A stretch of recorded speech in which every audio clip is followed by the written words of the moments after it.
Hello, and welcome to Reis das Arte Unimaginable Conversations. I'm Almir Reis, a Brazilian visual artist and photographer living in Lisbon. For more than 2 decades, art has been at the center of my life.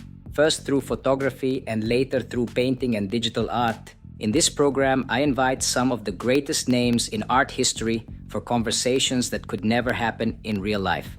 We explore not only their masterpieces, but also the people behind them, their choices, struggles, successes, and the stories that shape their art. Today, my guest is one of the greatest painters in the history of Western art. A master of light and shadow, he created extraordinary portraits and scenes filled with emotion and humanity. His life was marked by enormous success, but also by personal loss and financial difficulties. It is a great honor to welcome to Reis das Artes, Rembrant van Rijn.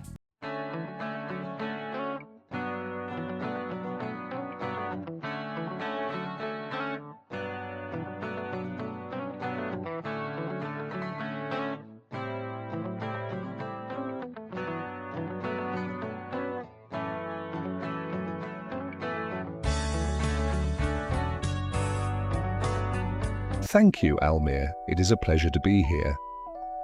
I must admit, I never imagined that centuries after my time, my paintings and even the story of my life would still inspire so much curiosity. I experienced success, love, loss, and difficult times, and perhaps all of that found its way into my work. So I'm very happy to join you today. Let's talk about art, life, and everything that exists between light and shadow. Thank you very much for being here. It's truly a pleasure to have you with us. So my first question is very simple. Where and when were you born? I was born on July 15th, 1606, in Leiden, a city in the Dutch Republic, which today is part of the Netherlands. I grew up in a large family. My father was a miller and my mother came from a family of bakers. We were not aristocrats, but my family was comfortable enough to give me a good education. You mentioned that your family was able to give you a good education. In fact, you even enrolled at the University of Leiden, but you soon chose art instead. When did you realize that painting was what you truly wanted to pursue? From a very young age, I felt more attracted to drawing and painting than to academic studies. My family recognized that interest and allowed me to train as a painter. I first studied with Jacob van Swanenberg in Leiden, and later spent a short but very important period in Amsterdam with Peter Lastman. He taught me a great deal about history painting, dramatic composition, and how to use light to strengthen a story. Those experiences convinced me that painting was not simply an interest, it was the life I wanted. At some point, you left Leiden and moved to Amsterdam, which was becoming one of the most important and prosperous cities in Europe. Rembrant. What led you there, and how did that move change your career? Amsterdam offered opportunities that Leiden simply could not. The city was growing rapidly, with wealthy merchants and families eager to commission portraits and works of art. I moved there permanently around 1631, and my career developed very quickly. I began receiving important portrait commissions, and within a few years, I had become a successful and well-known painter. Almir, Amsterdam, gave me something essential for an artist: patrons, competition, and an audience. Your career was taking off in Amsterdam, but something important was also happening in your personal life. You met Saskia van Eulenburg, the woman who would become your wife and appear in several of your works. How did you meet her, and what did she represent in your life and in your art? I met Saskia through her cousin, Hendrik van Eulenburg, an art dealer with whom I worked in Amsterdam. We married in 1634. She brought great joy into my life. I painted and drew her many times, sometimes simply as herself and sometimes as a model for historical or biblical figures. But our happiness was also marked by tragedy. We lost 3 children shortly after their births. Only our son Titus survived infancy.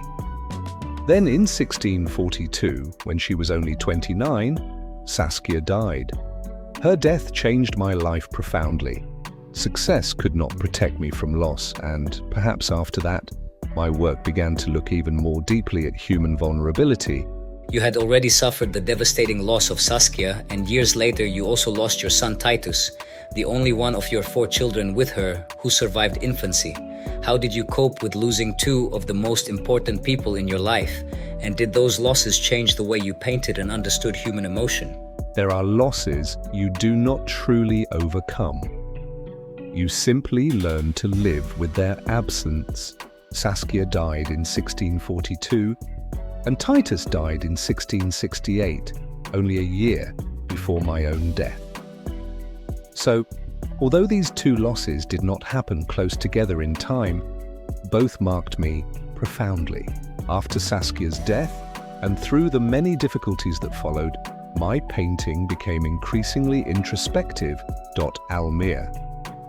I became less interested in perfection and more interested in truth, in age, sorrow, tenderness, loneliness, and the marks that life leaves on a face. When Titus died, I was already an old man who had experienced many losses. Perhaps by then I understood that light is most powerful when it emerges from darkness. Rembrandt. After Saskia's death, another important woman entered your life, Hendrikje Stoffels. She became your companion, your model, and the mother of your daughter Cornelia. Who was Hendrikje to you, and why did you never marry her? Hendrikje became one of the most important people in my life. She brought affection and stability during a very difficult period, and I portrayed her several times with great intimacy and tenderness. We never married partly because of the terms of Saskia's will. If I remarried, I risked losing access to the inheritance she had left for Titus. Hendrikje and I therefore lived together without marriage, something that was not well accepted by society at the time. She stood beside me through financial difficulties and personal struggles. Sadly, I would lose her too in 1663. Once again, someone who had brought light into my life was gone. You were one of the most successful painters in Amsterdam, earning very well and receiving important commissions. And yet, years later, you faced serious financial problems and were eventually forced to sell your house and much of your art collection. How did someone so successful reach that point? Were you simply spending more than you could afford? In many ways, yes, I earned considerable amounts of money, but I also spent freely. I bought paintings, prints, sculptures, costumes, weapons, and unusual objects that fascinated me and that I often used as inspiration in my work. I had also purchased an expensive house in Amsterdam with a large mortgage. Over time, my debts grew while my income became less predictable. By 1656, I could no longer meet my financial obligations. My possessions and art collection were inventoried and sold, and eventually I had to leave my house. It was a painful fall. I had achieved fame as an artist, but fame did not make me a good businessman. After losing your house, your collection, and much of what you had built over the years, how did you manage to rebuild your life and continue working as an artist? I never really rebuilt my fortune. What I rebuilt was my ability to keep working. Because of my financial situation, Titus and Hendrikje created an art dealing business and officially employed me as an artist. This allowed me to continue receiving commissions and producing paintings while protecting the business from my creditors. I lived much more modestly, but I continued to paint. In fact, some of my most powerful works came from those later years. Almir.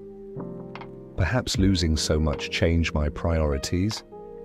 I no longer had the grand house or the collection I once possessed, but I still had something no creditor could take from me, my ability to paint.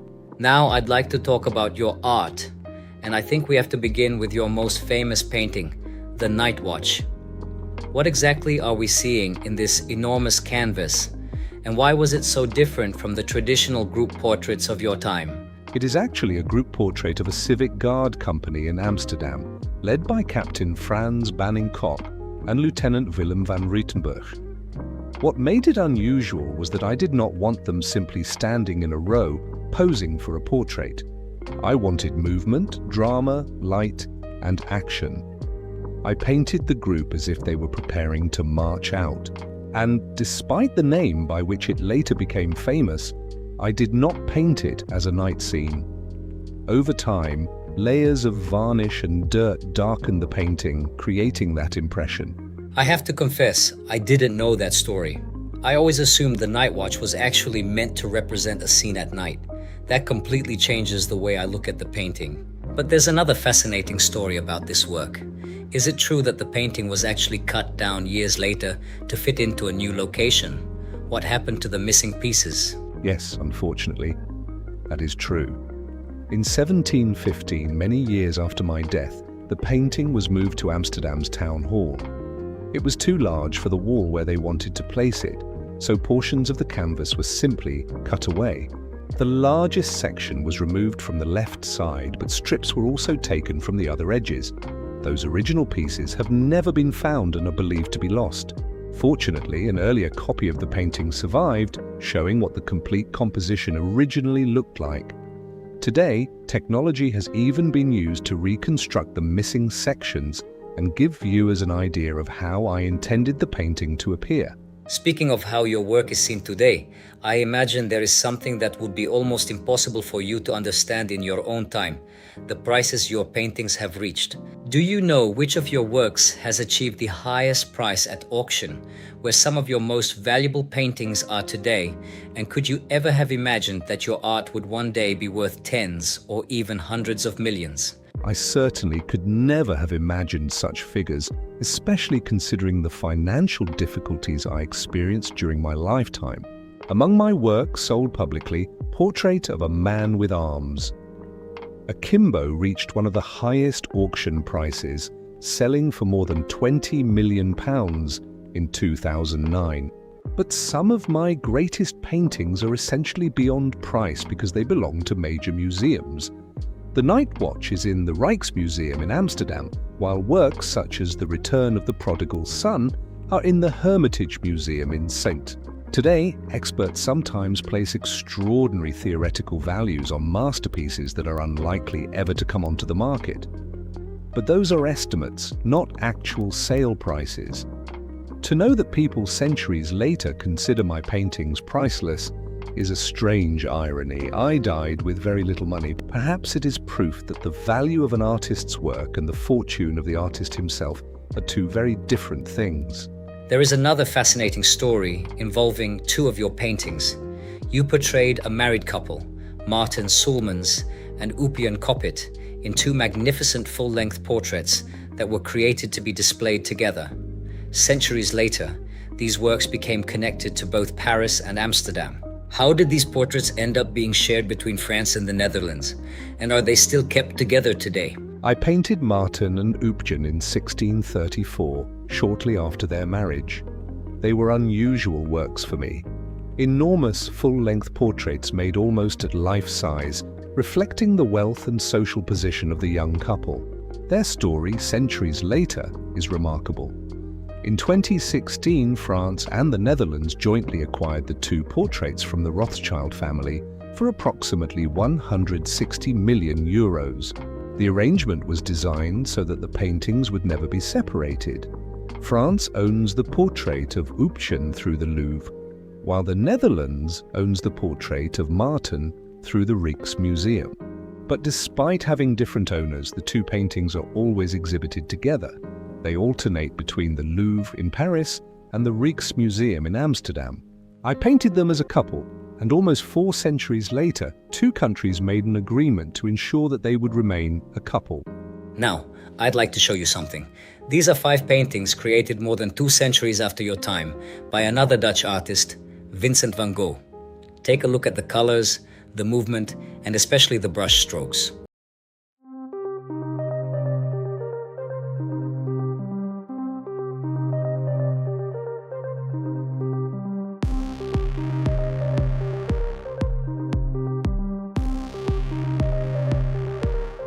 After seeing these works, what do you think of Van Gogh's art? And what do you think of the way he used his brush strokes? At first, I believe his paintings would have surprised me enormously. In my time, we used the brush to create form, light, shadow, and illusion. Van Gogh often allows you to see the brush itself, but the more I looked, the more I think I would understand him. His brush strokes are not simply technique, they carry emotion. You can almost feel his hand moving across the canvas. Our paintings may look very different, but perhaps we were searching for something similar, not simply to reproduce what the eye sees, but to reveal what a human being feels.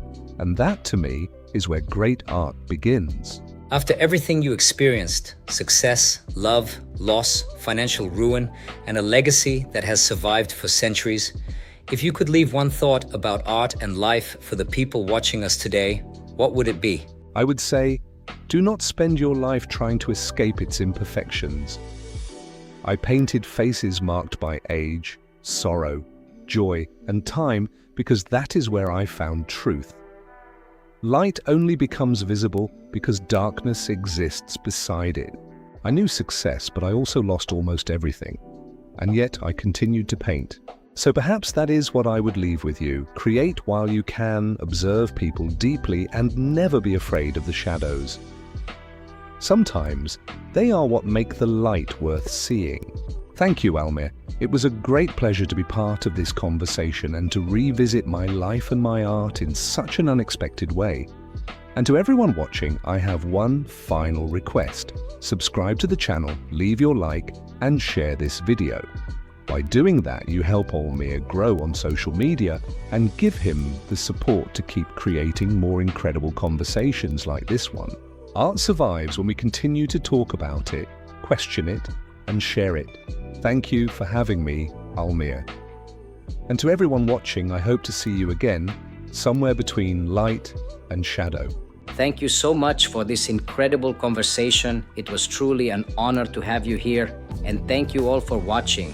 I'll see you next Wednesday for another unimaginable conversation here on Reis das Artes. Bye-bye, everyone. See you next week.